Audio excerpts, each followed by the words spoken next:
the next question would be, what is module 1 in more detail? Okay. So as I said, module 1 is understanding language, methodology and resources. It actually ends up being an exam. Okay, so there's a module 1 exam, and it's either in June, in the first week in June, or it's the first week in December.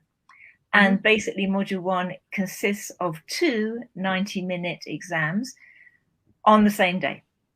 Okay, and you have like a breather between them. And paper 1 is mainly more to do with like the ideas and the theory, and paper 2 is often the practical side. Okay. And everybody goes, oh wow, this sounds really, you know, it's an exam, oh my goodness. And in fact, again, it's very practical. So things like, for example, speaking skills. Now, what sort of functional language would you need for a particular speaking task? And it's things that we do every day in the classroom. Okay. Again, language analysis, there's an authentic text, and we have to work out and analyze the language from the text. So it's all very useful for our own practical teaching.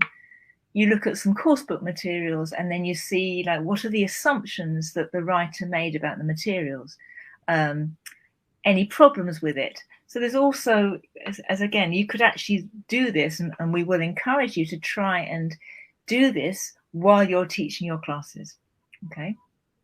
There's also, as Abeer said, there's some terminology that you need to find out about, and again, you have to write down some definitions.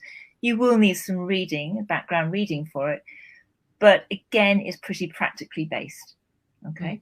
So you have, as I said, 2 exams on the same day, and again, yeah, I think you get the results in about sort of 6 weeks, 2 months time after you take the exam. So, and they only run in June and December? Yes. Okay. And you have to take it from a recognized center like IH Cairo. Yeah. Perfect. You can't take it on your own at home. Yeah. And I think one of the things with module 1 is not so much the knowledge, but it is a very sort of Cambridge type of thing, in that there's a certain way of answering questions we know, right?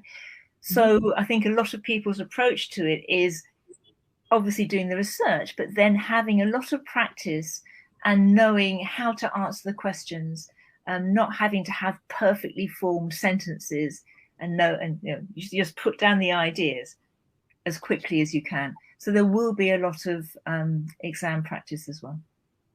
And I think also, if correct me if I'm wrong, this is where the teaching experience comes into effect, is in some of the questions you may want to pull from your own teaching experience or classroom experience. I'm not sure if this is a correct information or not. Not necessarily. That's more actually for module 2. Okay. However, obviously, like I said, some of the things that you're going to be doing, like looking at course books and looking at maybe a page from a course book, and it's usually like a grammar item or something like that, and saying, how would you teach it? What things would you need to know? Obviously, you do need teaching experience to be able to do that. Okay. Yeah, perfect.